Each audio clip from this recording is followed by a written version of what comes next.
Sessions के माध्यम से हमें एनसीएस पोर्टल,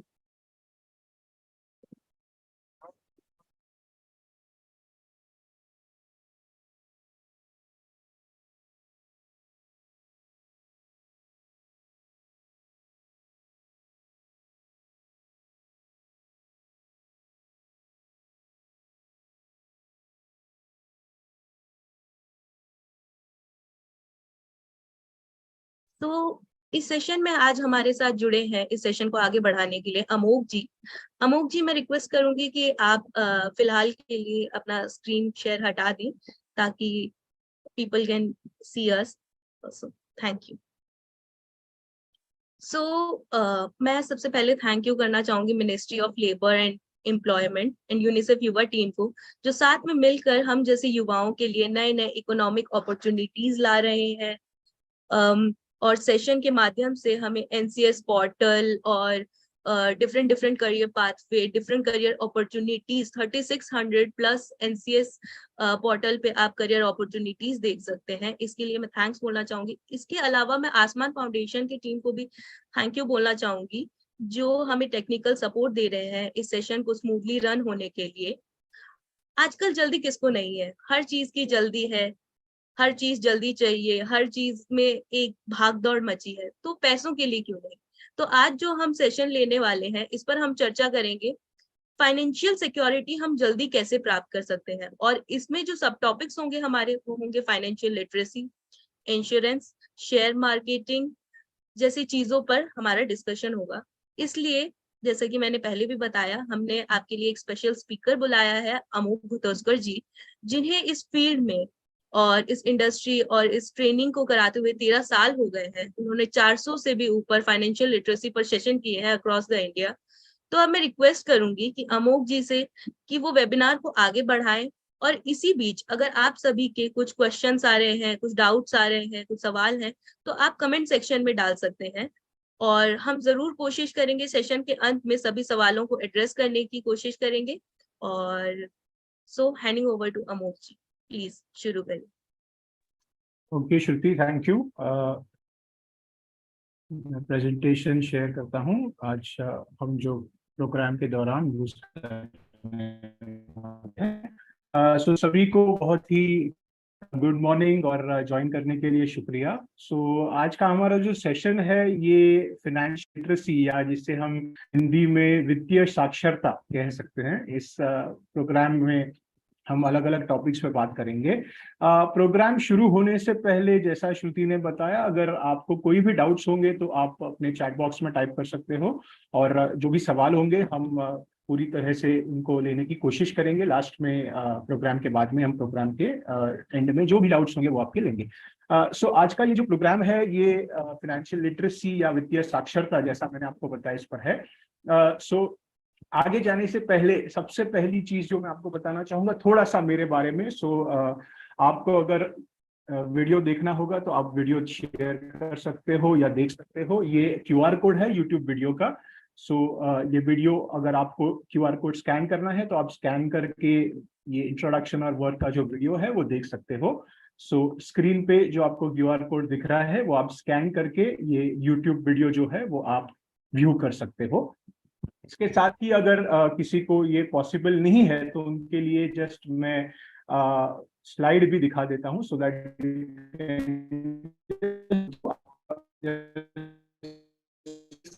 क्षेत्र में बहुत मिनट आपको डिटेल्स बता दें और उसके बाद में हम आगे जाएंगे। तो अगर क्यूआर कोड देखना है, स्कैन करके चेक करना है, तो वो भी देख सकते हैं। ये वापस आपको क्यूआर कोड बता रहा हूँ, आप स्कैन करके भी ये देख सकते हो। आज हम टेक्नोलॉजिकल प्लेटफॉर्म यूज कर रहे हैं, यूट्यूब लाइव के माध्यम से हम आपसे जुड़े हैं आज। मैं आपको जरूर बताना चाहूंगा कि प्लीज कोई भी आपके सवाल हो, कोई डाउट्स हो, मैं आपको सवाल भी पूछूंगा ऑफ कोर्स। रिस्पॉन्स देने के लिए आप अपने चैट बॉक्स में टाइप कर सकते हो आपके जो भी जवाब है। आज हम ये जो सेशन है वो अभी शुरू करने जा रहे हैं। वापस एक मिनट, अगर आपको किसी को ये पढ़ना है तो आप पढ़ सकते हो, एंड उसके बाद में हम हमारा जो आज का सेशन है वो शुरू करेंगे।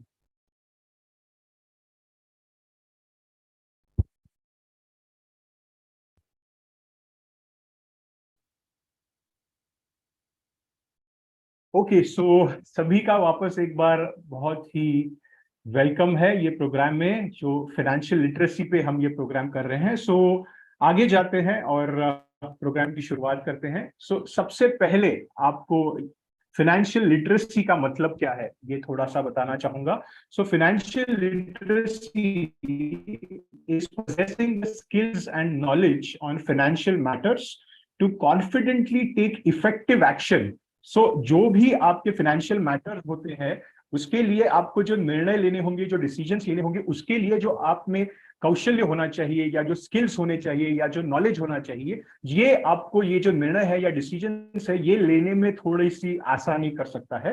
And it best fulfils an individual's personal, family and global community goals. So बहुत से लोगों को लगता है कि फाइनेंशियल लिटरेसी सिर्फ हमें हमारे इंडिविजुअल गोल्स को अचीव करने में हेल्प करेगा, लेकिन ऐसा नहीं है। तो वो आपको अपने इंडिविजुअल, आपके परिवार के यानी कि फैमिली के, और विश्व के यानी ग्लोबल कम्युनिटी गोल्स को भी अचीव करने में मदद कर सकता है। So that is a basic idea about financial literacy.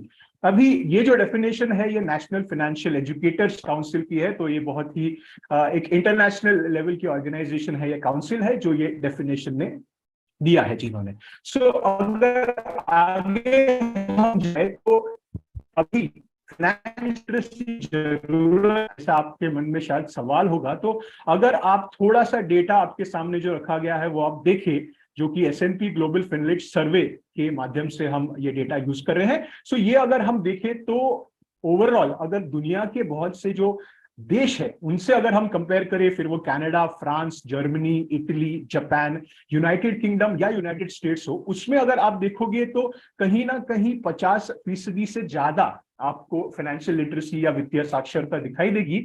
लेकिन वही अगर आप मेजर इमर्जिंग इकोनॉमीज को अगर आप देखें, जिसमें कि ब्राजील है या चाइना या इंडिया है, रशिया है या साउथ अफ्रीका है, इंडिया ऑफ कोर्स इसका ही भाग है, तो इसमें अगर हम कंपेयर करें तो इसमें ये जो देश है इसमें फाइनेंशियल लिटरेसी या वित्तीय साक्षरता बहुत कम आपको नजर आएगी, जो कि अप्रोक्सीमेटली अराउंड 40-50% तक ही जाती है। और भारत में अगर हम देखें तो सिर्फ अराउंड 25% तक की जाती है। सो ये कहीं ना कहीं बढ़ाने की हम कोशिश कर रहे हैं, और इसीलिए आज हम ये टॉपिक आप तक या ये सेशन जो है ये आप तक लेके आए हैं। अगर आगे हम देखें तो एक और अगर आपको चार्ट में दिखाऊं तो ओवरऑल अगर सीनियर सिटीजन्स की बात करें तो उसमें भी आपको कहीं ना कहीं कम दिखाई देगा। और अलग अलग गट अगर हम देखें, ग्रुप्स, एज ग्रुप्स अगर देखें, तो सबसे ज्यादा फाइनेंशियल लिटरेसी यंगस्टर्स में दिखाई देती है, धीरे धीरे करके नीचे आती दिखाई देती है। सो आज का हमारे ये प्रोग्राम आप सभी के लिए है। आप सभी आज भारत के यंगस्टर्स हो, कहीं ना कहीं आप आगे जाके भारत की डेवलपमेंट में कहीं ना कहीं अपना योगदान देने वाले हो। सो आपके जो फाइनेंशियल डिसीजंस आप आगे जाके लोगे, ये कहीं ना कहीं आपके मन में सवाल जरूर होंगे। तो ये सवालों का पहले से ही अगर आपके पास जवाब होगा तो आपके जो निर्णय लेने की क्षमता है वो ऑटोमेटिकली, एफिशिएंसी है वो ऑटोमेटिकली बढ़ जाएगी। और इसीलिए ये आज का हमारा सेशन आप सभी के लिए हम प्रस्तुत कर रहे हैं। सो फाइनेंशियल लिटरेसी की अगर हम बात करें तो डेफिनेशन क्या है या क्यों होनी चाहिए ये तो हमने देखा, लेकिन इसके बेनिफिट्स क्या है, इससे आपको क्या मिल सकता है, ऑब्जेक्टिव या बेनिफिट क्या हो सकती है। तो हमारे लाइफ में जो इमरजेंसीज आती है इसके लिए हम प्रिपेयर्ड हो सकते हैं। Prevention is better than cure जैसा हम कहते हैं, वैसे कहीं ना कहीं प्रिपेयर्डनेस हमारी होनी भी जरूरी है। हमारे जो भी उद्देश्य है या आयुष अपने जीवन के जो भी लक्ष्य है, गोल्स है, ऑब्जेक्टिव्स है, ये हमें वहां तक पहुंचाने में मदद कर सकता है। हमारा जो कॉन्फिडेंस लेवल है ये भी इससे बढ़ सकता है। हमारे जो भी डिसीजंस हम लेते हैं फाइनेंशियल जर्नी के या इन्वेस्टमेंट जर्नी के, जो हम डिसीजंस लेते हैं इसकी एबिलिटी हमारी अच्छी करने में या एक इन्फॉर्म्ड डिसीजन लेने में कहीं ना कहीं वो हम गलत ना जाए, ये प्रिवेंट करना भी इसमें से पॉसिबल है। मनी और डेट, बहुत से बार हम पैसा तो कमाते हैं लेकिन बहुत से बार हमारा पैसा ऐसा खर्च हो जाता है कि हमें पता ही नहीं चलता। और इसमें से हम क्या करते हैं कि शायद हम आगे जाके लोन्स भी लेते हैं, बोरोइंग भी लेते हैं। सो इसमें कहीं ना कहीं ये मैनेजमेंट जो है कि इसका हम ये कैसे करें, प्लानिंग कैसे करें, नियोजन कैसे करें, ये भी हमें करने में, इफेक्टिवली करने में फाइनेंशियल लिटरेसी मदद कर सकता है। और कहीं ना कहीं हमारे जो खर्चे हैं, बहुत से बार हमारा एक प्रॉब्लम होता है या कहीं ना कहीं हमारी समस्या होती है कि हमारे एक्सपेंसेस या खर्चे बहुत ज्यादा हो रहे हैं। तो इसे हम कंट्रोल कैसे कर सकते हैं या इसे हम कम से कम कैसे कर सकते हैं, ये भी कहीं ना कहीं हमें फाइनेंशियल लिटरेसी से पता चल सकता है। और बहुत से बार हमें आयुष्य में या हमारे जो जीवन है उसमें हमें कहीं ना कहीं तान तनाव भी दिखाई देता है, जो कि स्ट्रेस या एंजाइटी भी हमें दिखाई देती है। सो वह भी कहीं ना कहीं कम करने की, जो टेंशन कम होगा, स्ट्रेस कम होगी, ऑटोमेटिकली हमारी क्वालिटी ऑफ लाइफ अच्छी हो सकती है, और इसी में हमें फाइनेंशियल लिटरेसी भी मदद कर सकती है। और जो भी हमारे डिसीजंस होंगे, जो कि इंश्योरेंस रिलेटेड हो या लोन्स रिलेटेड हो या इन्वेस्टमेंट्स रिलेटेड हो या क्रेडिट कार्ड हम यूज करते हैं आज की डेट पे, वो भी कहीं ना कहीं हमें डिसीजंस लेने में ये फाइनेंशियल लिटरेसी मदद कर सकती है। इसके सभी के बारे में हम जैसे सेशन में आगे जाते हैं वैसे हम बात करेंगे ही, बट ये बेसिक आपको जस्ट मैं बताने की कोशिश कर रहा हूं। सो ओवरऑल आपको फाइनेंशियल लिटरेसी एक अच्छा, बहुत ही इफेक्टिव एक बजट बनाने में आपको मदद कर सकता है। सो ये है फाइनेंशियल लिटरेसी के बेनिफिट्स। अभी इसमें अगर हम आगे जाए तो सबसे महत्वपूर्ण जो बात आती है वो है सेविंग्स की, यानी कि बचत। सो बचत की अगर हम बात करें तो उसका मतलब क्या है? बचत बेसिकली हमें चॉइसेस करने में मदद करती है, बिकॉज अल्टीमेटली हमें लगता है कि हमने पैसा कमा लिया तो हमने सब कुछ कमा लिया। तो ऐसा नहीं है। पैसा हमें खुशी नहीं देता है, लेकिन पैसा हमें चॉइस करने की खुशी दे सकता है, और इसीलिए हमें पैसे का हमारे जीवन में बहुत ज्यादा, सभी के हमारे जीवन में बहुत ज्यादा महत्व है। सो इसकी अगर हम बात करें तो हम सेविंग करते क्यों हैं, इसका जवाब मैं आपसे जानना चाहूंगा। आप अपने चैट बॉक्स में इसका सवाल का जवाब दे सकते हो कि हम सेविंग करते क्यों हैं, व्हाई डू वी सेव। सो आप इसका जवाब जो है ये चैट बॉक्स में देख सकते हो कि आप सेविंग करते क्यों हैं।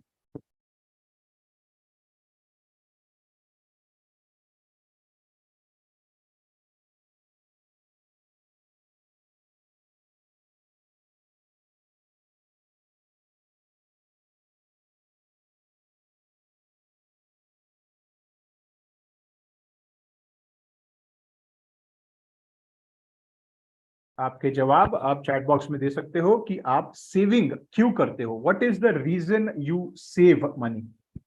सेविंग क्यों करनी चाहिए, आपको क्या लगता है?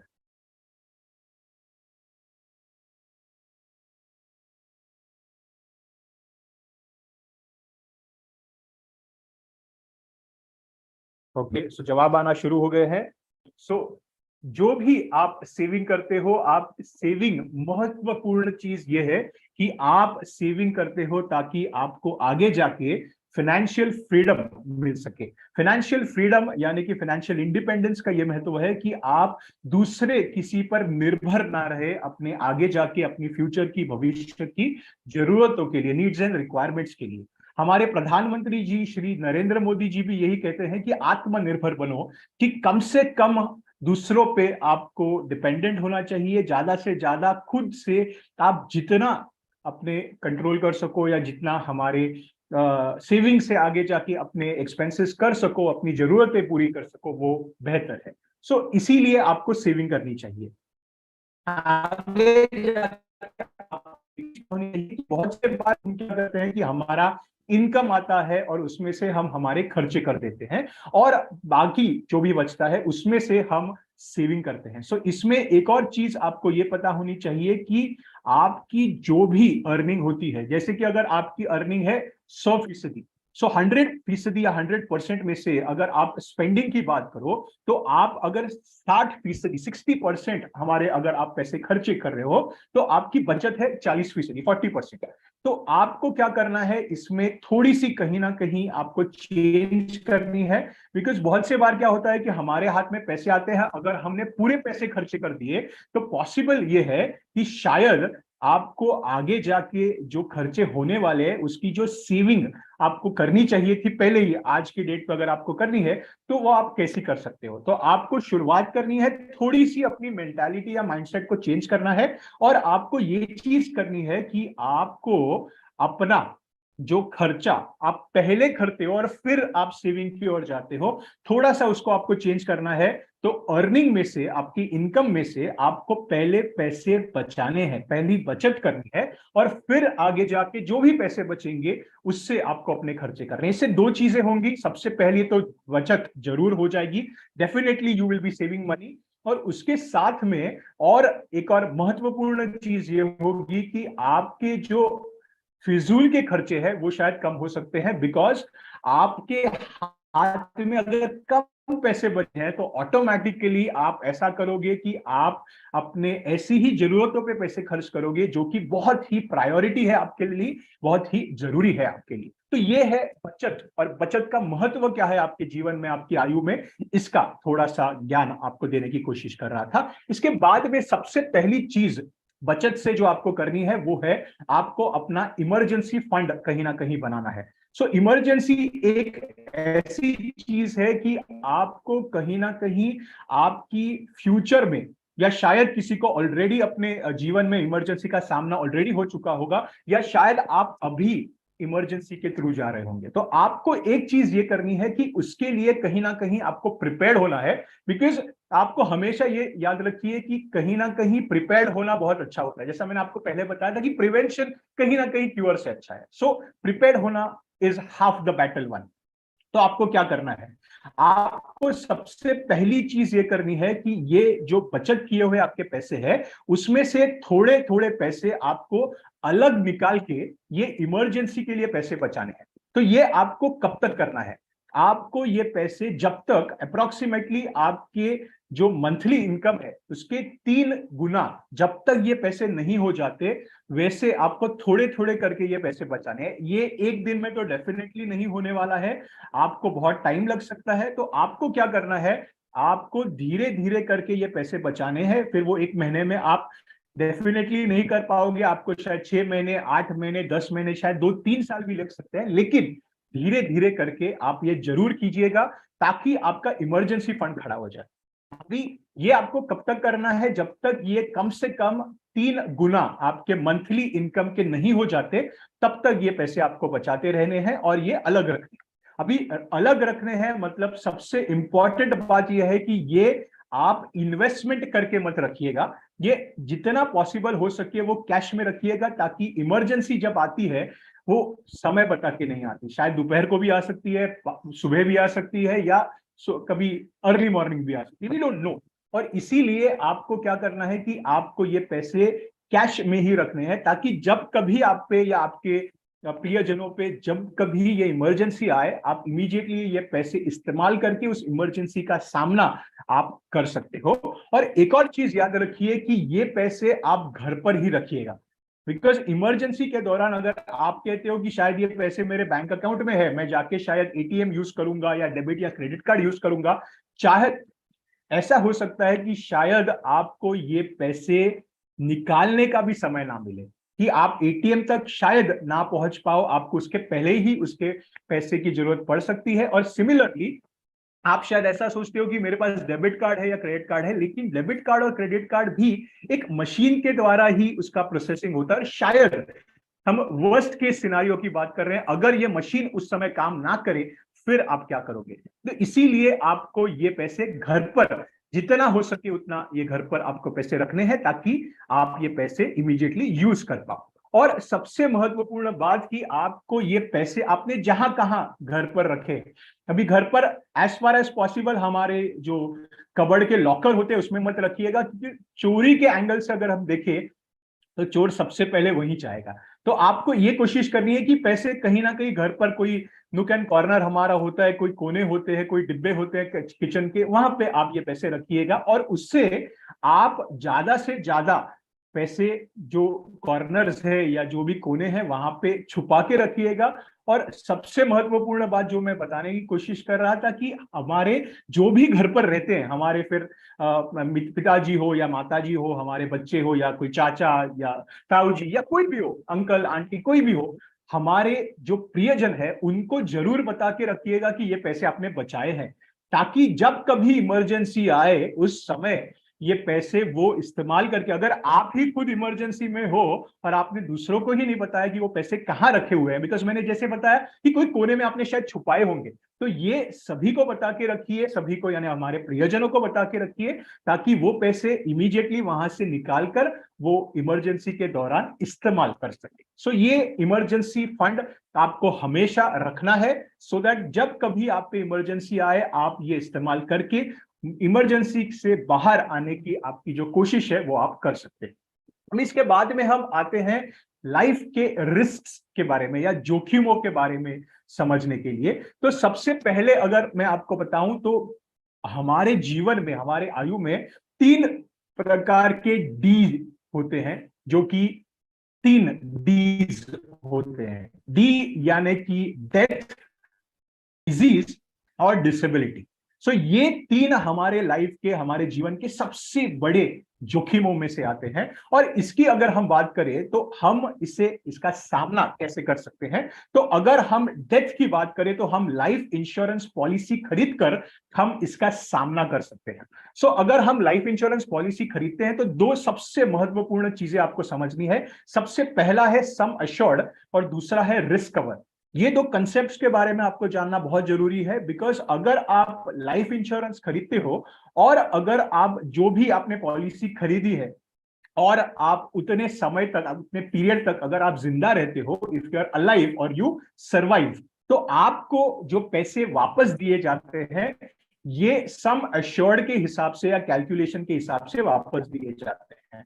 और उसके दौरान, अगर पीरियड के दौरान अगर पॉलिसी होल्डर की मौत हो जाती है, if the policy holder dies और expires till the time when the period is going on, तो फिर उसकी नॉमिनी जो होती है उसको रिस्क कवर के जो भी अमाउंट है उसके अकॉर्डिंग कैलकुलेशन करके पैसे दिए जाते हैं। सो लाइफ सर्वाइवल से सम अश्योर्ड जुड़ा हुआ है और डेथ से रिस्क कवर जुड़ा हुआ है। सो आप जब कभी ये लाइफ इंश्योरेंस की पॉलिसी खरीदे, ये दोनों चीजों का आप जरूर अभ्यास कीजिए, समझिए और अकॉर्डिंगली फिर आप अपनी जो पॉलिसी है वो खरीद सकते हो।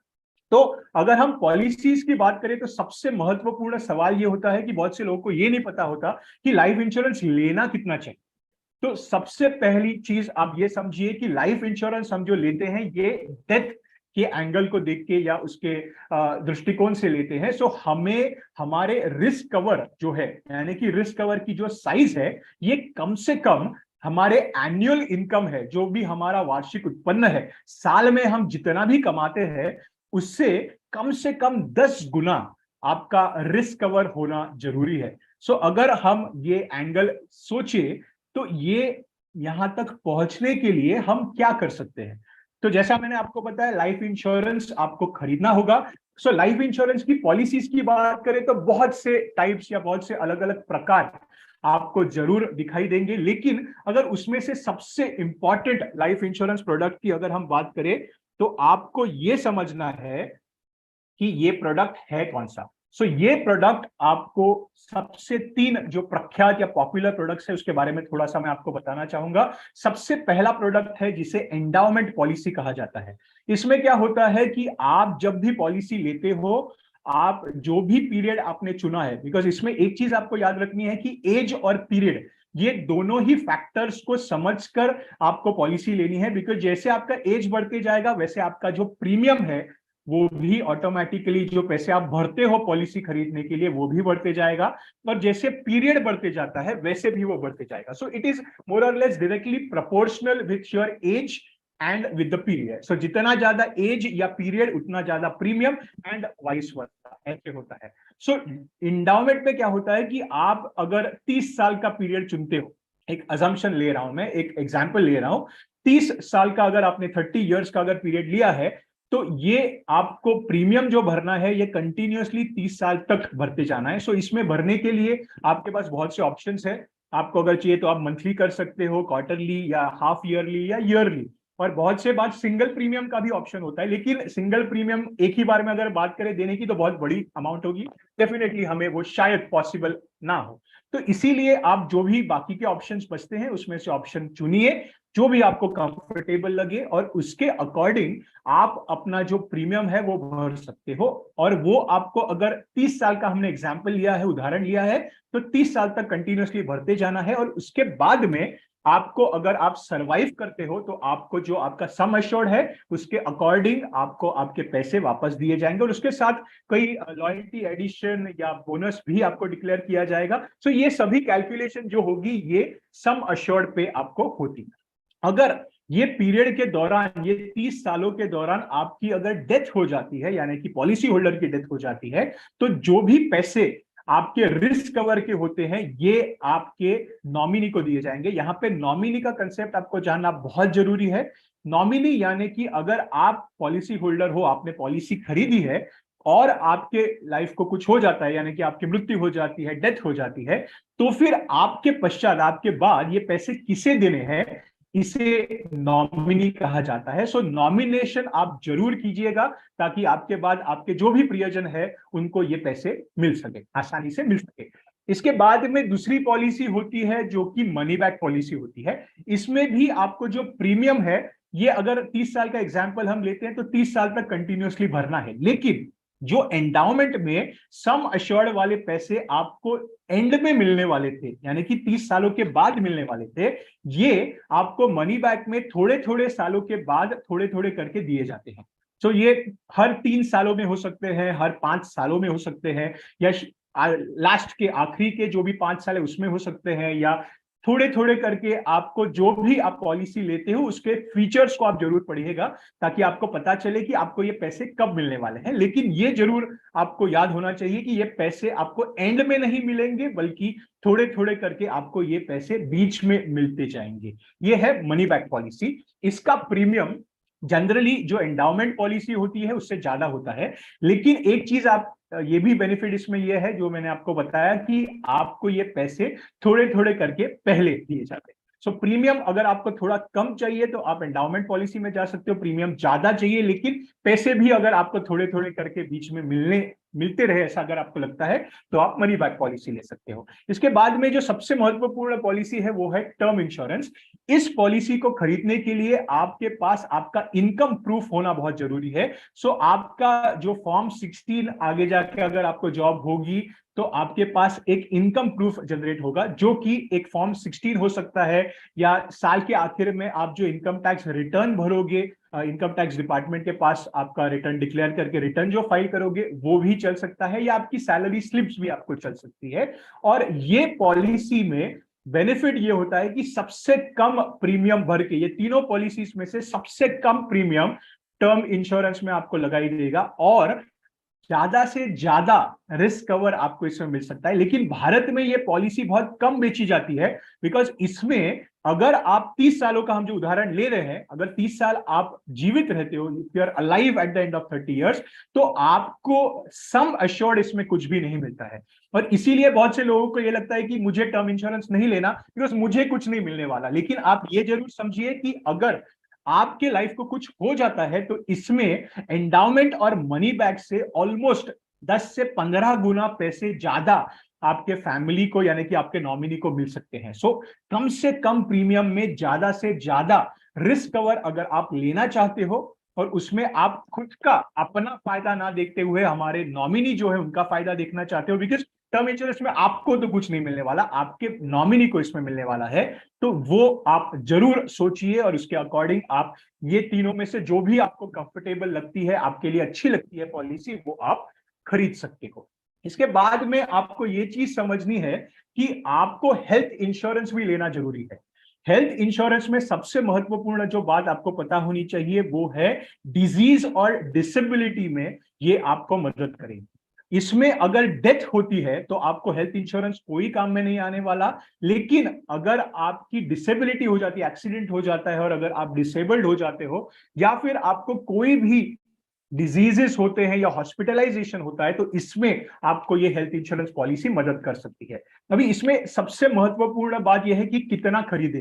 जैसा मैंने आपको लाइफ इंश्योरेंस में बताया था कि 10 गुना आपको अपने एनुअल इनकम के कैलकुलेशन के हिसाब से करना है, इसमें आपको हेल्थ इंश्योरेंस में कम से कम 5 गुना करना है। लेकिन इसमें आपको सिर्फ खुद का इनकम नहीं गिनना है या कैलकुलेट करना है, बल्कि पूरे परिवार का, जो भी आपके परिवार में पैसे कमाते हैं उनका ऐड करना है इनकम, और उसके कम से कम 5 गुना आपको अपना हेल्थ इंश्योरेंस लेना चाहिए, यानी कि अपना मेडिकल कवर या हेल्थ कवर लेना चाहिए।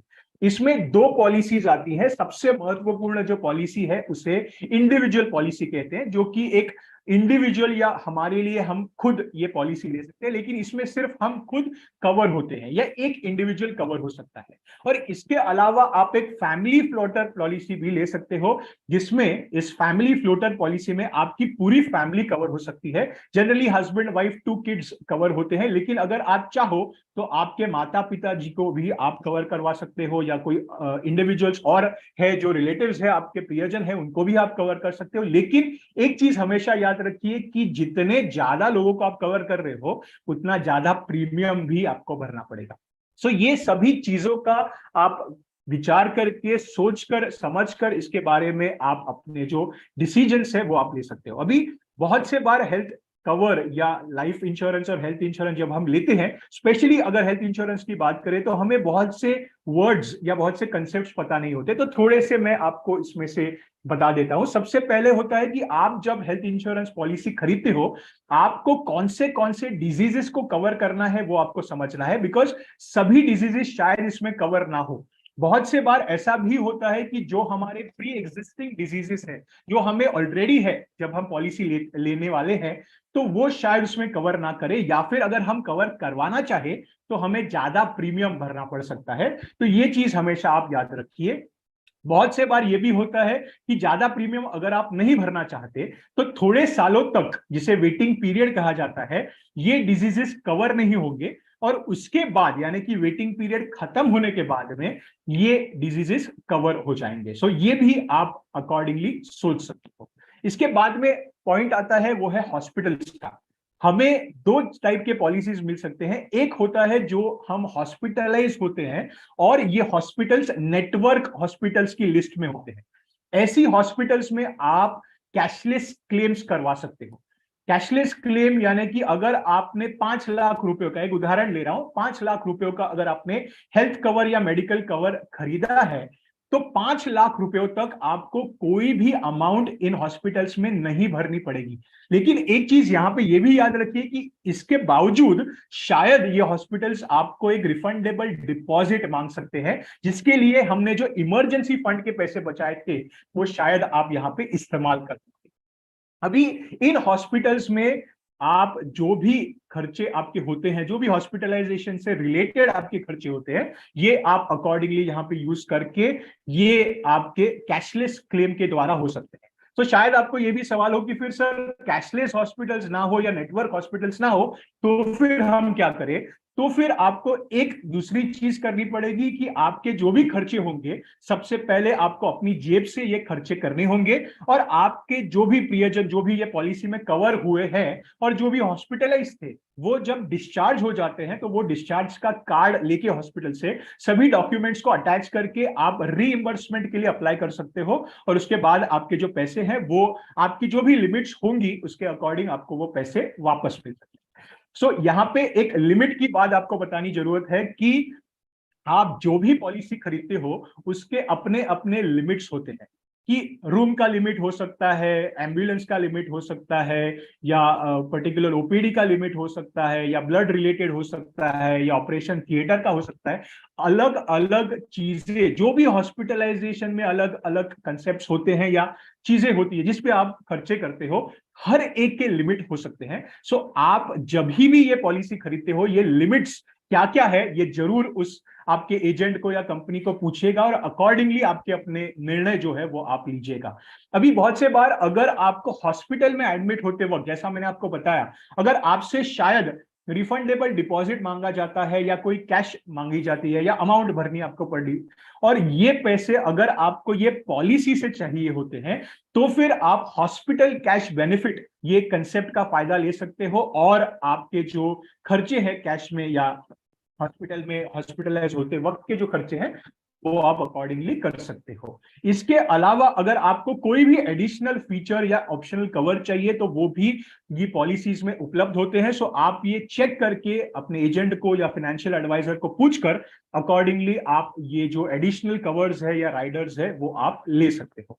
अभी बहुत से बार जब हम ये पॉलिसीज खरीदते हैं तो पॉलिसी रिलेटेड कोई भी अगर आपको सर्विसिंग करानी है, कोई भी सर्विस आपको चाहिए, तो शायद ये कंपनी के डायरेक्टली जो ऑफिसेस होते हैं उसमें ना हो, बिकॉज इसमें शायद टीपीए का भी कंसेप्ट आ सकता है जिसे थर्ड पार्टी एडमिनिस्ट्रेटर कहा जाता है। ये एज गुड एज ये प्रोसेसिंग करने के लिए, पॉलिसी रिलेटेड प्रोसेसिंग करने के लिए एक थर्ड पार्टी अपॉइंट की जाती है, जिसका भी आपको पता होना बहुत जरूरी है। बिकॉज बहुत से बार अगर आप पे कोई इमरजेंसी आ गई, जैसे कि हॉस्पिटलाइजेशन आ गया फॉर एग्जांपल, और उसमें आपके कोई भी प्रश्न है या आपको किसी को पूछना है, तो शायद आप डायरेक्टली कंपनी में ये अगर थर्ड पार्टी एडमिनिस्ट्रेटर है तो शायद ना पूछ पाओ। तो इसीलिए आपको कौन ये थर्ड पार्टी एडमिनिस्ट्रेटर है उसका पता भी या उसके नंबर्स भी आपको पता होना जरूरी है। सो अकॉर्डिंगली ये भी चीज आप पॉलिसी लेते वक्त पूछ सकते हो। और पॉलिसी लेते वक्त ये भी जरूर चेक कीजिएगा कि पॉलिसी का या उस कंपनी का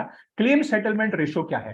बिकॉज क्लेम सेटलमेंट रेशो ज्यादा से ज्यादा होना यानी कि आपको आपके पैसे ज्यादा से ज्यादा मिलने की गारंटी तो नहीं कह सकता, लेकिन ज्यादा से ज्यादा पैसे मिलने की शक्यता या जिसे हम पॉसिबिलिटी कह सकते हैं वो होती है। इसीलिए जिन कंपनीज का क्लेम सेटलमेंट रेशो ज्यादा होता है उनके प्रीमियम्स भी आपको बाकी के कंपैरिजन में अगर आप देखोगे तो ज्यादा नजर आएंगे। और आखिरी पॉइंट आपको जो मैं यहाँ पे बताना चाहूंगा वो है फ्री लुक पीरियड का। कि फ्री लुक पीरियड यानी कि अगर आपने पॉलिसी खरीद ली और अगर आपको ये पॉलिसी नहीं चाहिए या कोई जबरदस्ती से आपको बेच गया है और आपको ये पॉलिसी नहीं चाहिए थी और ये आपको बाद में पता चलता है, तो फिर भी आप ये पॉलिसी वापस कर सकते हो, जिसे फ्री लुक पीरियड कहा जाता है। यानी कि थोड़े दिनों का एक अवधि या एक पीरियड आपको दिया जाता है जिसके बीच में अगर आप ये पॉलिसी वापस करना चाहो और आपके पैसे भी आपको वापस चाहिए तो वो भी आपको मिल सकते हैं। इसका भी आपको ज्ञान होना जरूरी है। सो ये फ्री लुक पीरियड कितना है, कितने दिनों का है, ये भी वो उस पॉलिसी डॉक्यूमेंट पे लिखा होता है। वो आप चेक करके उतने दिनों में अगर आप ये पॉलिसी वापस करना चाहो, जो भी आपका रीजन है वो रीजन देके आप ये पॉलिसी वापस भी कर सकते हो। सो ये सभी चीजें आप जरूर ध्यान में रखिए और अकॉर्डिंगली आप अपनी जो भी जरूरतें हैं उसके अकॉर्डिंग आप ये कर सकते हो। अभी थोड़ा सा मैं आपको गवर्नमेंट स्कीम्स के बारे में भी बताऊंगा, बिकॉज अगर आप प्राइवेट कंपनी के पॉलिसीज को लेना चाहो तो वो आप जरूर ले सकते हो, लेकिन गवर्नमेंट के अगर आप स्कीम्स को लेना चाहो तो गवर्नमेंट में अगर आपने आपका सेविंग अकाउंट खोल रखा है यानी कि बचत खाता कोई भी बैंक में खोल रखा है, तो हमारे सेंट्रल गवर्नमेंट यानी कि केंद्र सरकार द्वारा आपको इंश्योरेंस स्कीम्स का बेनिफिट आप उठा सकते हो। सबसे पहली स्कीम जो मैं आपको बताना चाहूंगा वो है प्रधानमंत्री जीवन ज्योति बीमा योजना, जिसमें आपको 18 से 50 साल की अगर आपकी आयु है, उम्र है, तो आपको 2 लाख रुपयों का इंश्योरेंस केवल 436 रुपीज यानी कि 437 रुपए इतनों में आपको ये मिल सकता है। सो 436 रुपीज हर साल आपके अकाउंट से यानी कि बचत खाते से डेबिट किए जाएंगे, काटे जाएंगे और आपको इसका लाभ मिल सकता है। 2 लाख रुपयों का इसमें आपको जीवन बीमा यानी कि लाइफ इंश्योरेंस आपको मिल सकता है। इसके साथ ही अगर आपको एक्सीडेंट कवर यानी कि एक्सीडेंट इंश्योरेंस अगर आपको चाहिए और आपकी अगर उम्र 18 से 70 सालों तक है, 18 to 70 इयर्स है, तो फिर आपके बचत खाते द्वारा आप इस योजना का लाभ उठा सकते हो, जिसे प्रधानमंत्री सुरक्षा बीमा योजना कहा जाता है। और इसमें केवल आपको 20 रुपए हर साल भरने होंगे और इसमें आपको 2 लाख रुपयों का एक्सीडेंटल डेथ इंश्योरेंस मिल सकता है। और अगर आपकी डिसेबिलिटी हो जाती है तो आपको पार्शियल डिसेबिलिटी के लिए 1 लाख रुपयों का जो बेनिफिट है वो भी आपको इसमें मिल सकता है। केवल 20 रुपए हर साल आपके खाते से यानी कि बचत खाते से काटे जाएंगे और इसका लाभ आप उठा सकते हैं। इसके साथ ही अगर आपको हेल्थ इंश्योरेंस का बेनिफिट चाहिए तो भारत सरकार द्वारा आयुष्मान भारत ये स्कीम भी चलाई जाती है, जिसमें आप अगर उसके लिए एलिजिबल है बिकॉज हर एक के लिए ये बेनिफिट उपलब्ध नहीं है। आपको आयुष्मान भारत का ऐप डाउनलोड करके या वेबसाइट पे जाके वो चेक करना है, और अगर आप इसके लाभार्थी हो तो फिर आप ये अकाउंट खोल के इसमें रजिस्टर करके आप इसका फायदा भी उठा सकते हो। और इसी के साथ आपको प्रधानमंत्री जन आरोग्य योजना का भी आप लाभ उठा सकते हो, जिसमें हर साल 5 लाख रुपयों तक का आपको मेडिकल इंश्योरेंस हर साल आपके परिवार के लिए उपलब्ध कराया जाता है। इस पहली दो स्कीम्स के बारे में जो मैंने बताया, यानी कि जीवन ज्योति बीमा योजना और सुरक्षा बीमा योजना, ये दोनों ही योजनाओं का लाभ आप अपने बैंक खाते के द्वारा ले सकते हो। यानी कि आपको जस्ट बैंक में जाना है और ये आपको उनको बताना है कि मुझे इन दो स्कीम्स में हमारा रजिस्ट्रेशन करना है, और आप एक फॉर्म भर के, या अगर आप ऑनलाइन करना चाहो तो वो भी पॉसिबल है, बैंक की वेबसाइट के द्वारा आप ये रजिस्ट्रेशन करके ये आप स्कीम्स शुरू करवा सकते हो। सो ये दोनों ही चीजों का आप याद रखिए। और आयुष्मान भारत और प्रधानमंत्री जन आरोग्य योजना, जैसा मैंने आपको बताया, अगर आप एलिजिबल हो तो फिर ही आप ये दोनों स्कीम्स का लाभ है या जो फायदा है वो आप उठा सकते हो। सो अकॉर्डिंगली आप चेक कीजिए, अगर आप एलिजिबल हो तो डेफिनेटली इसका फायदा उठाइए। पहले दो स्कीम्स डेफिनेटली आप रजिस्टर करके हर अपना जो नागरिक है, भारतीय नागरिक है, वो इसका लाभ उठा सकता है। सिर्फ जो एज ग्रुप मैंने बताया वो आपको चेक करना है, और अकॉर्डिंगली आप बैंक के पास जाके आप ये स्कीम्स की शुरुआत कर सकते हैं। अभी आगे का पॉइंट जो है वो है इन्वेस्टमेंट प्रोडक्ट्स, कि कौन कौन से इन्वेस्टमेंट्स आप कर सकते हो। अगर आप सोचो तो सिर्फ सेविंग करके ही अगर आप रुकते हो तो शायद आपको जो लाभ होना चाहिए या जो रिटर्न्स मिलने चाहिए वो नहीं मिलेंगे, बिकॉज फिर आपकी जो 40%, अगर मैंने आपको बताया सेविंग करनी है तो 40 की जो वैल्यू है वो 40 तक की रहेगी। अगर उसे बढ़ाना है तो आपको इन्वेस्टमेंट भी करनी है। तो अगर सबसे फेवरेट प्रोडक्ट या पॉपुलर प्रोडक्ट की बात करें तो भारत में फिक्स डिपॉजिट्स ये सबसे फेवरेट या पॉपुलर प्रोडक्ट है। इसमें आप बैंक में जाके अपने जो बचत किए हुए पैसे वो जमा करते हैं और उस पर आपको ब्याज दिया जाता है। लेकिन फिक्स डिपॉजिट के साथ आपके पास दो और ऐसे प्रोडक्ट्स हैं, उसके बारे में भी आपको थोड़ा पता होना चाहिए, जिसे बॉन्ड्स और डिबेंचर्स कहा जाता है। सो बॉन्ड और डिबेंचर फिक्स डिपॉजिट जैसा ही काम करता है, यानी कि आपको उस पर ब्याज या इंटरेस्ट दिया जाता है। लेकिन ये जो पैसे होते हैं ये बॉन्ड में आप पब्लिक सेक्टर कंपनी के पास जमा करते हो और डिबेंचर में प्राइवेट सेक्टर यानी कि निजी कंपनी के पास ये जमा करते हो। इसमें थोड़ी सी जो जोखिम होती है, बिकॉज हर एक इन्वेस्टमेंट में अपनी अपनी रिस्क या जोखिम होती है, वो थोड़ी ज्यादा होती है। तो ये तीनों ही प्रोडक्ट्स की कंपैरिजन करें तो सबसे कम जोखिम आपको फिक्स डिपॉजिट में दिखाई देगी, थोड़ी उससे ज्यादा बॉन्ड में दिखाई देगी, और सबसे ज्यादा जोखिम आपको डिबेंचर्स में दिखाई देती है। सो अपनी अपनी रिस्क लेने की जो कैपेसिटी है या जोखिम लेने की जो तैयारी है वो आपको समझनी है, और अकॉर्डिंगली आप उसमें इन्वेस्टमेंट कर सकते हो।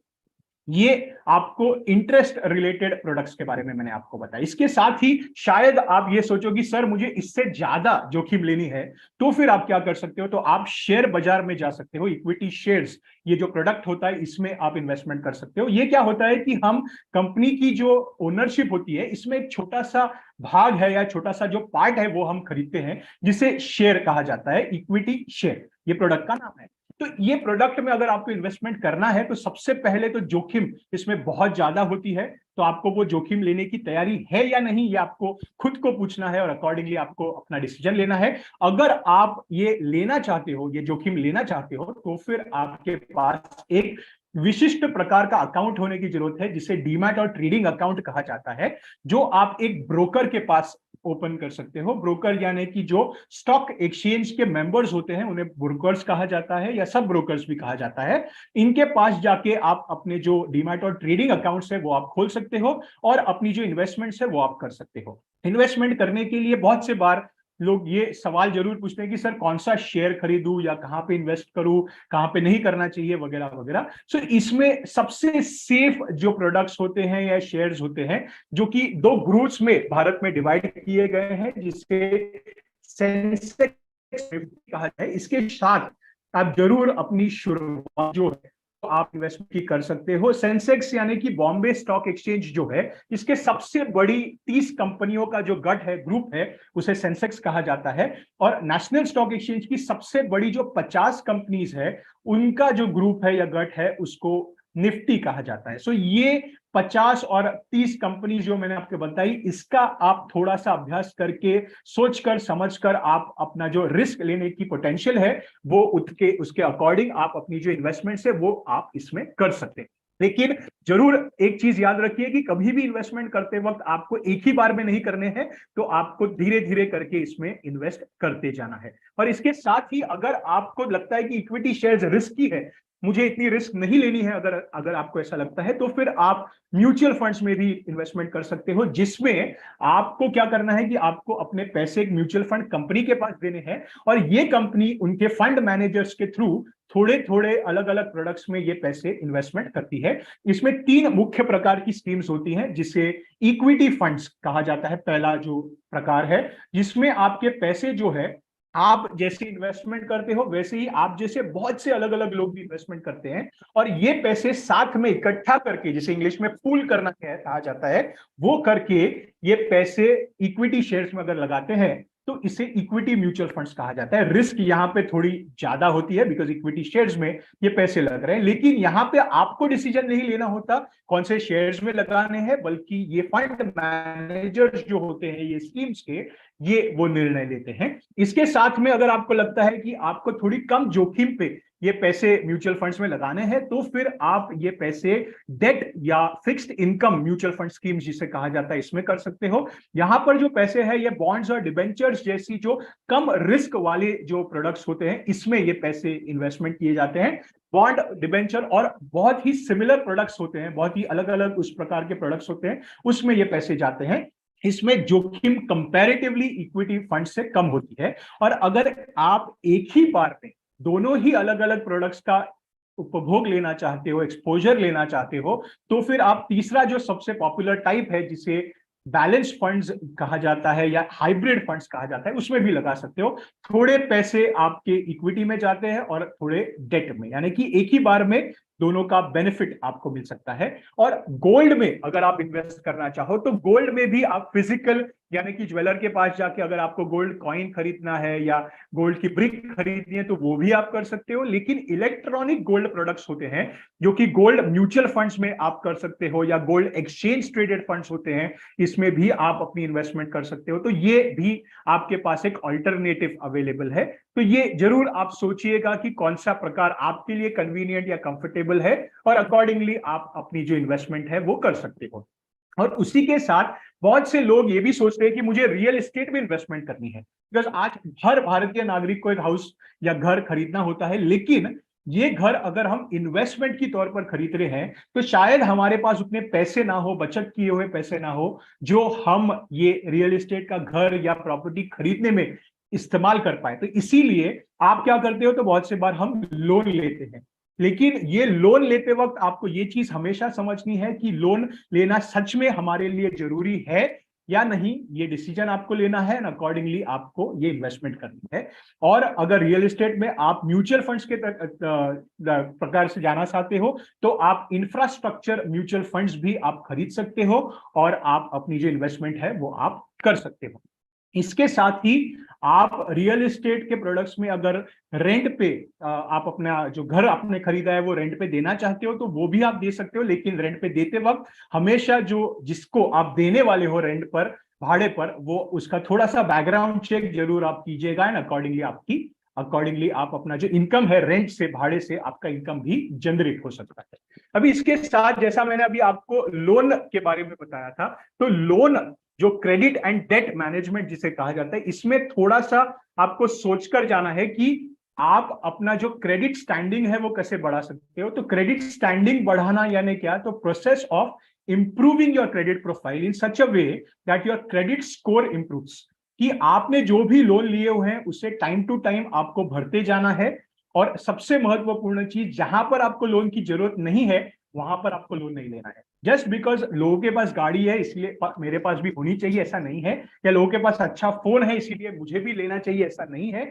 आपकी खुद की जरूरतों को आपको समझना है और ये भी चेक करना है कि उसके लिए जो पैसा लगने वाला है वो आपके खुद के बचत से आने वाला है कि आप लोन लेने वाले हो। बिकॉज जितना ज्यादा लोन आप लोगे उतना आपका जो क्रेडिट स्कोर है वो अगर आप लोन टाइम टू टाइम ना भरो, उसकी जो इंटरेस्ट है, ब्याज है, वो ना भरो, ईएमआई ना भरो, तो फिर शायद आपका क्रेडिट स्कोर कम हो सकता है और आगे जाके जो आपको लोन मिलने वाला है वो शायद आपको ना मिले, बिकॉज आपने पहले के लोन्स क्लियर नहीं किए।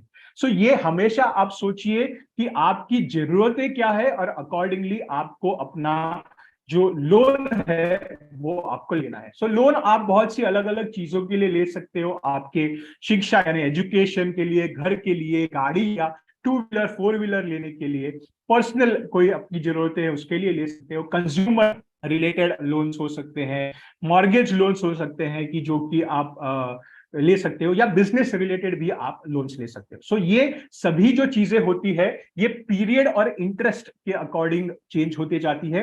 जो आप रीजन आपका जो है, जो जो कि टाइप ऑफ लोन्स आप ले रहे हो उसके अकॉर्डिंग उसका जो पीरियड होता है, जितने सालों के लिए आप वो ले रहे हो, और उसका इंटरेस्ट अकॉर्डिंगली चेंज होते जाएगा। सो अकॉर्डिंगली आप बैंक्स में भी लोन ले सकते हो या एनबीएफसी से भी लोन ले सकते हो।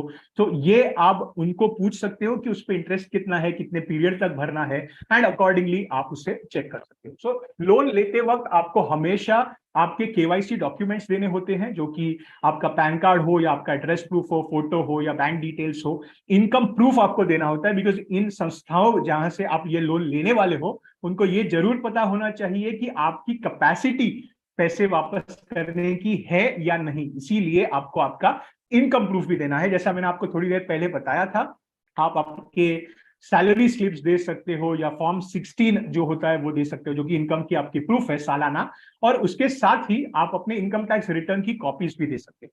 उसके बाद जो भी लोन आप ले रहे हो उसके डॉक्यूमेंट्स आपको देने होते हैं। जैसे कि एजुकेशन लोन आप ले रहे हो फॉर एग्जांपल, तो कहाँ पे आपका एडमिशन कंफर्म हुआ है उसके डॉक्यूमेंट्स आपको लगेंगे, या घर ले रहे हो तो घर का आपका पता देना होगा, उसके बिल्डर के डॉक्यूमेंट्स देने होंगे, या जो पहले ओनर से अगर आप ले रहे हो तो उसके डॉक्यूमेंट्स देने होंगे। डॉक्यूमेंट अगर आपके गाड़ी के रिलेटेड है तो वो भी आपको देना होगा, ड्राइविंग लाइसेंस हो या चेसिस की कॉपी हो वगैरह वगैरह। सो ये डॉक्यूमेंट्स देना भी आपको जरूरत, बहुत बहुत बहुत ही इंपॉर्टेंट है ये सब चीजें। इसके साथ ही आपका सिविल स्कोर इंपॉर्टेंट है। जैसा मैंने आपको बताया कि क्रेडिट रेटिंग हर एक की होती है या क्रेडिट स्कोर हर एक का होता है। सो ये सिविल का स्कोर आपका क्रेडिट स्कोर है, जो कि जितना ज्यादा होगा उतना अच्छा है, और वो ज्यादा होने के लिए आपको लोन्स कम से कम लेने हैं, और अगर आपने लिए हैं तो आपको अपना जो रीपेमेंट है वो टाइम टू टाइम आपको करना है। और इसके साथ में जो भी आप लोन्स लेते हो उसके चार्जेस और फीस हो सकते हैं, जैसे कि प्रोसेसिंग चार्जेस होते हैं या सर्विस चार्ज होता है, तो वो भी आपको समझना है, एंड अकॉर्डिंगली आपको ये लोन्स लेने हैं। और इसके साथ ही जो इंटरेस्ट आप या ब्याज आप ये लोन्स पे भरते हो, ये दो टाइप का हो सकता है। सबसे पहला होता है जो फिक्स्ड होता है, लेकिन फिक्स्ड इंटरेस्ट रेट्स आज बहुत ही कम टाइप ऑफ लोन्स में आपको दिखाई देते हैं। सबसे ज्यादा जो लोग प्रीफर करते हैं वो है floating rates. So base rate या बेंचमार्क रेट, जो कम से कम रेट बैंक चार्ज करती है या एनबीएफसी चार्ज करता है, उसके अकॉर्डिंग ये चेंज होते जाता है, और जनरली ये सालाना आयु में या सालाना की फ्रीक्वेंसी, ईयरली फ्रीक्वेंसी पे ये चेंज हो सकते हैं या फ्लोट हो सकते हैं। और सबसे महत्वपूर्ण बात जो मैं आपको यहाँ पे बताना चाहूंगा वो है कम से कम आपको लोन्स लेने हैं, कि आपको ये जरूर याद रखना है कि आपकी जो जरूरतें क्या है, उसकी प्रायोरिटीज क्या है, और उसके अकॉर्डिंग आपको अपने बचत की रकम से वो पूरी करने की कोशिश करनी है, और कम से कम लोन्स लेने हैं। और अगर आप रियली लोन लेते ही हो तो आपको ये कोशिश करनी है कि आपका लोन कम से कम कैसे हो सकता है, जल्दी से जल्दी आप उसकी रीपेमेंट कैसे कर सकते हो, ये आपको कोशिश करनी है। एंड अकॉर्डिंगली आपका क्रेडिट स्कोर जो है या सिबिल स्कोर जो है वो आपको ज्यादा से ज्यादा करना है, ताकि जब कभी जरूरत really it is necessary for you to take the loan, उस समय आप कम से कम इंटरेस्ट रेट पे वो ले पाओ, बिकॉज आपकी क्रेडिट स्कोर या सिबिल स्कोर आपका अच्छा है। तो ये सभी चीजों के बारे में आपको जरूर सोचना है। और रिटायरमेंट में थोड़ा सा आपको मैं ये बताना चाहूंगा कि जैसे मैंने गवर्नमेंट स्कीम्स के बारे में आपको बताया था कि रिटायरमेंट के लिए आपको खुद ही नियोजन करना है और खुद ही आपको ये प्लानिंग करनी है।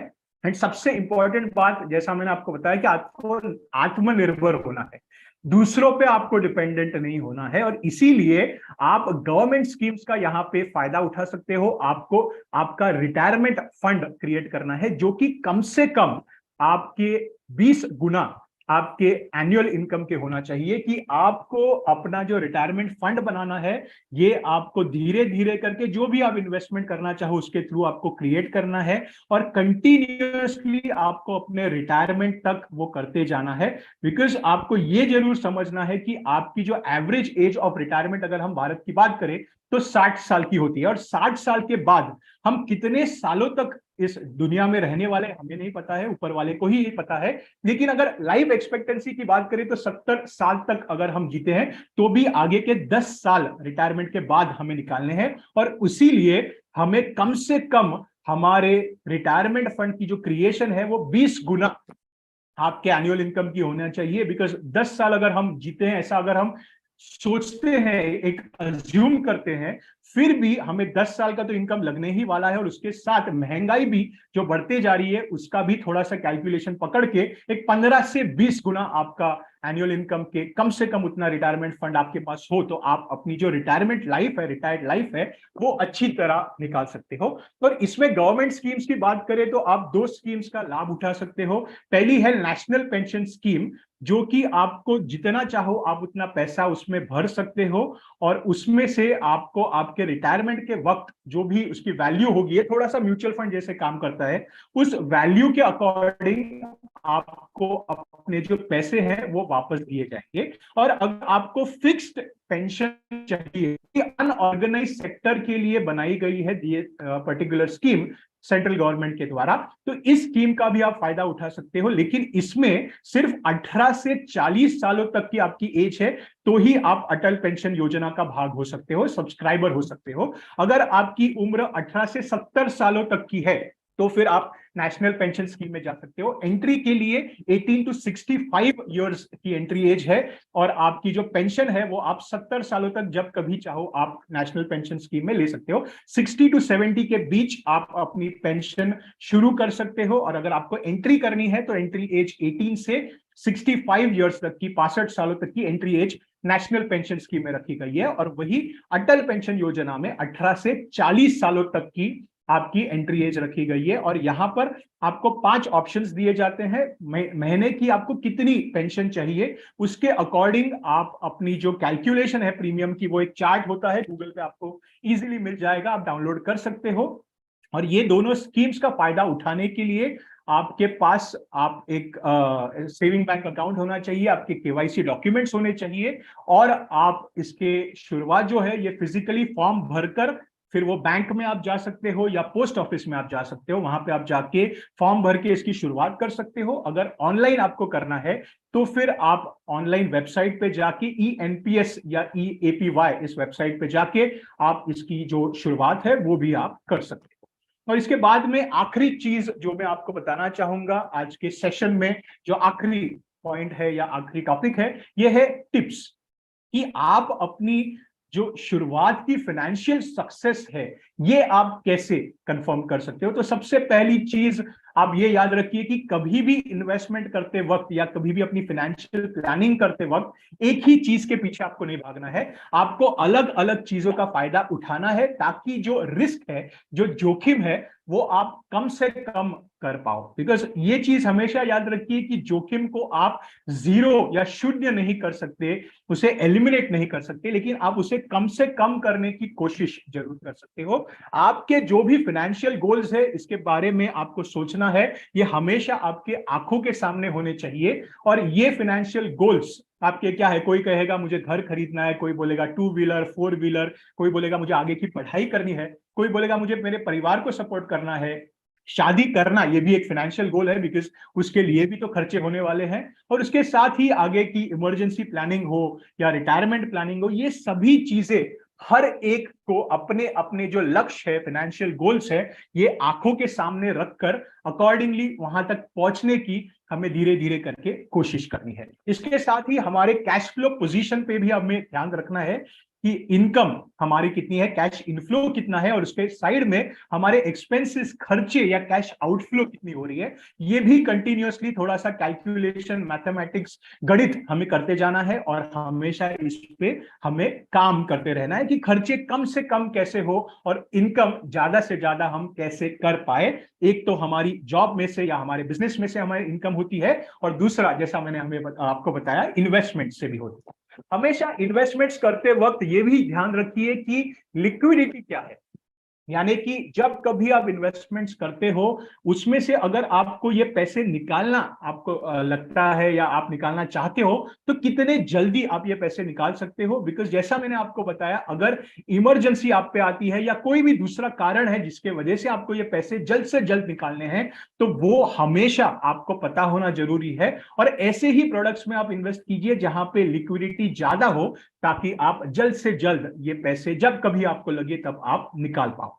हमेशा टैक्सेबिलिटी के बारे में भी आप सोचिए, बिकॉज हमें जैसे ही इनकम शुरू होगी वैसे ही हमें टैक्स भरना भी शायद शुरू करना पड़ सकता है। बिकॉज जितना ज्यादा इनकम होता है वैसे ही आपको इस पे टैक्स भी भरना होता है।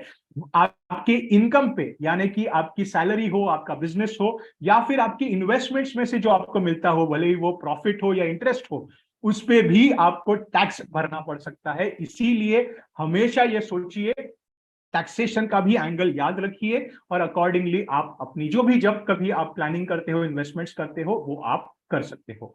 अभी ट्रांजैक्शन कॉस्ट भी आपको पता होनी चाहिए, बिकॉज जब कभी आप कोई भी व्यवहार करते हो, कोई भी ट्रांजैक्शन करते हो, उससे रिलेटेड कोई एडिशनल खर्चा भी आपको करना पड़ सकता है, जैसे कि कमीशन आपको देना पड़ सकता है, या ब्रोकरेज आपको भरनी पड़ सकती है, या सर्विस चार्जेस हो सकते हैं, जैसे लोन्स में हमने देखा प्रोसेसिंग चार्जेस हो सकते हैं। तो ये सभी जो खर्चे हैं, ये आपके ट्रांजैक्शन की जो ओवरऑल कॉस्ट है या खर्चा है उस पर होने वाला, उसे बढ़ा देगा। तो ये आपको कम से कम कहां पे हो सकता है, ये थोड़ा सा आपको एनालिसिस करना है, अभ्यास करना है, और अकॉर्डिंगली ज्यादा से ज्यादा प्रॉफिट या ज्यादा से ज्यादा सर्विस हमें कहां मिल सकती है और चार्ज कहां सबसे कम भरना पड़ सकता है, ये थोड़ा सा हमें सर्वे करके या थोड़ा सा अभ्यास करके हमें ये करने की कोशिश करनी चाहिए।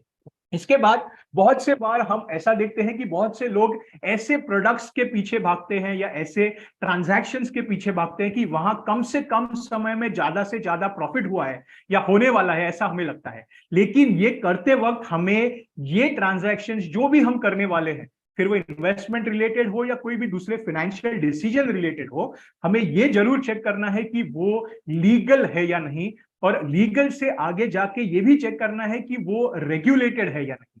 तो लीगल यानी कि लीगैलिटी चेक करनी है, और उसके साथ ही उससे रिलेटेड जो रूल्स एंड रेगुलेशंस है वो भी हमें चेक करने हैं, और नियमों के अकॉर्डिंग ही हमें हमारे जो भी डिसीजंस है या जो भी हमें हमारे निर्णय लेने हैं वो अकॉर्डिंगली हमें लेना है। बिकॉज ये याद रखिए कि अगर वो लीगल नहीं है तो जरूर हमें जाना ही नहीं है वहां पे, और अगर वो लीगल है लेकिन रेगुलेटेड नहीं है तो फिर वहां पे रिस्क जो है या जोखिम जो है वो ज्यादा होती है। तो वो जोखिम आपको सच में लेनी है या नहीं, ये कहीं ना कहीं आपको समझना है, और अकॉर्डिंगली आपको अपने डिसीजंस जो है वो लेने हैं। और आखिरी में सबसे एंड में आपको ये बताना चाहूंगा कि डिसिप्लिन, अनुशासन हमारे लाइफ में बहुत ही महत्वपूर्ण है। सो ये डिसिप्लिन हमें डेफिनेटली कहीं ना कहीं आगे जाके फायदा ही देता है। तो ये डिसिप्लिन हमारे लाइफ में रखिए। ये सभी चीजों का जो भी मैंने आपको आज की सेशन में बताने की कोशिश की है, ये सभी चीजों का आप याद रखिए, उसका व्यवस्थित रीत्या या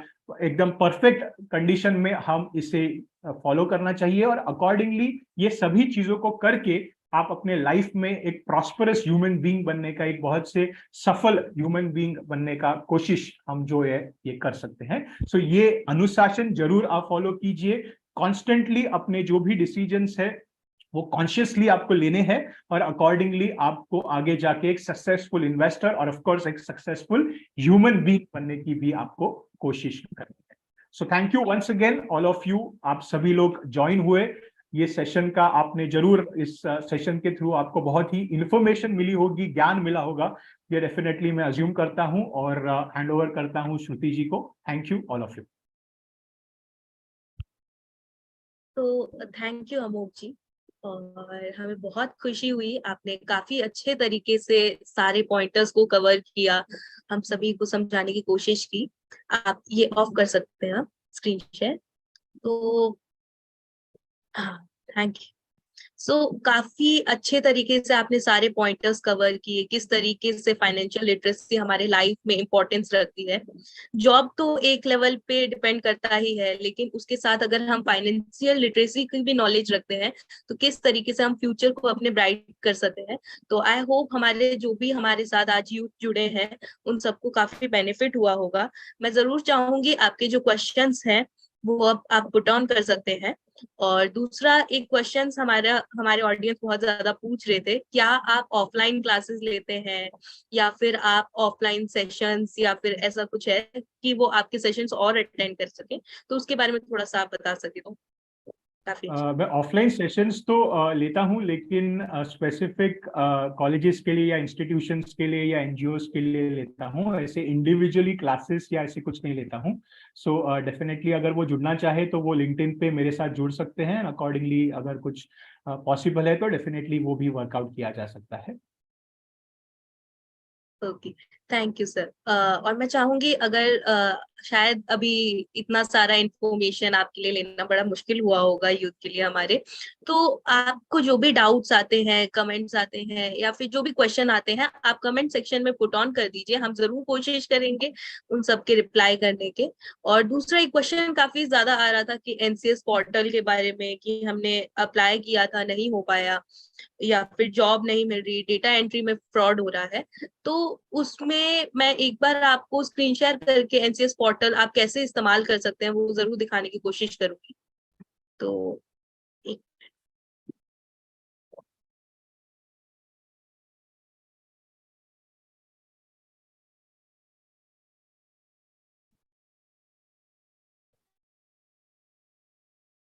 तो आई होप आप सभी को मेरा स्क्रीन दिख रहा होगा।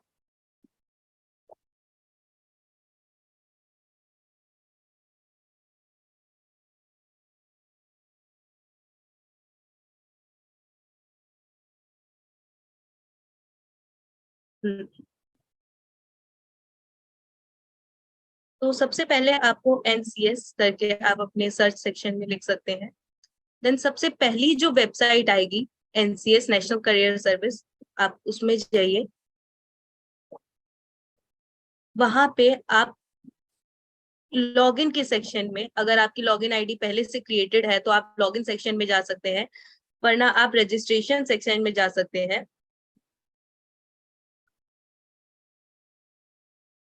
सो आप जैसे ही रजिस्टर करेंगे तो आपको इस तरीके का एक ओवरव्यू देखने को मिलेगा। इसमें मैंने अपनी आईडी पासवर्ड पहले से डाल रखा है। आप रजिस्ट्रेशन करेंगे, आपका आईडी पासवर्ड क्रिएट हो जाएगा, देन साइन इन कर सकते हैं आप। आपको इस तरीके का एक आउटलुक दिखेगा जहां पे आप किसी भी तरीके की जॉब ऑल इंडिया या फिर कोई सिलेक्टेड लोकेशन पे अपने घर के आसपास आप कर सकते हैं। जैसे कि अगर मैं आपसे बात करूं कि कई लोग इसमें भी इंटरेस्टेड होते हैं कि मैं हम इंश्योरेंस एजेंट बने, या उन्हें काफी अच्छी नॉलेज होती है, तो फिर आप यहाँ पे सर्च कर सकते हैं, जैसे कि यहाँ पे आ गया।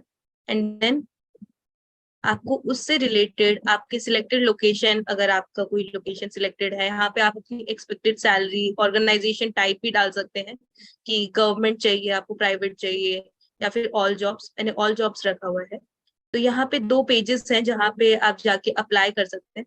इसके बाद कई लोग अपने स्किल्स के ऊपर भी काम करना पसंद करते हैं, तो यहाँ पे फाइंड स्किल प्रोवाइडर का ऑप्शन आता है, जहाँ पे आप जाकर अपने स्किल से रिलेटेड ट्रेनिंग कर सकते हैं। यहाँ पे कंटिन्यू करके यहाँ पे वो कुछ ऑप्शंस मांगते हैं, जिससे आप फिल करके आप ट्रेनिंग भी ले सकते हैं। तो ये इनके ओरिजिनल पोर्टल है जिसे कि आप कर सकते हैं। और अब कुछ क्वेश्चंस जो आ रहे हैं, मैं सर से चाहूंगी, अमोक सर से, कि आप प्लीज इनको क्लियर करने की कोशिश करें। या जरूर जरूर। तो इनका क्रोथापल्ली जी हैं, वो पूछ रहे हैं कि what is this, where are offline data entry jobs, वो कहाँ पे फाइंड आउट कर सकते हैं।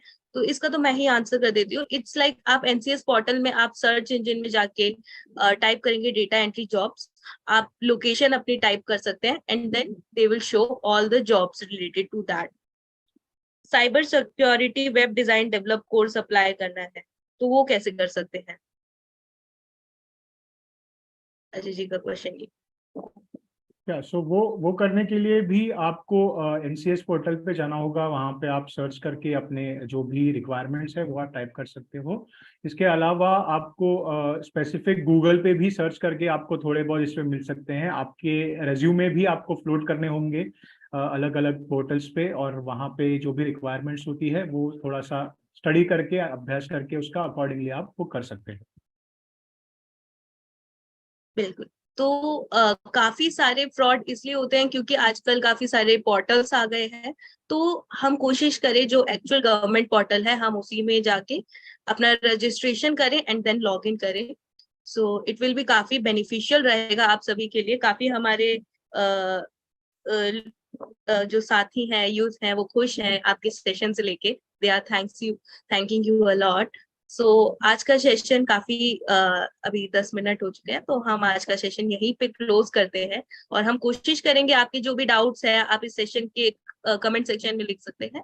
हम जरूर कोशिश करेंगे, जिस तरीके से हमें क्वेश्चंस आते रहेंगे हम उनको करते रहेंगे, अप्लाई रिप्लाई करते रहेंगे। तो आज का सेशन हम यही क्लोज करते हैं। I am very thank you अमोक sir for this session and also thanks to our audience जो इन्होंने ज्वाइन किया और स्टे किया और अब बहुत पेशेंस से सुना हमारे सेशन को। And all the best all the youth. आपको मैं ये बिलीव करती हूँ कि इस सेशन से आपको जरूर फायदा होगा और आपका ब्राइट फ्यूचर के लिए all the best. Yes, just आखिरी चीज वाइंड अप करने से पहले कि वापस एक बार कहना चाहूंगा कि कोई भी जल्दबाजी में डिसीजन ना लीजिए। हमेशा सभी चीजों को सोचकर समझकर आपको अपने अपने निर्णय लेने हैं। और मार्केट में बहुत से फ्रॉड्स भी चलते हैं, तो उससे बचकर रहिए।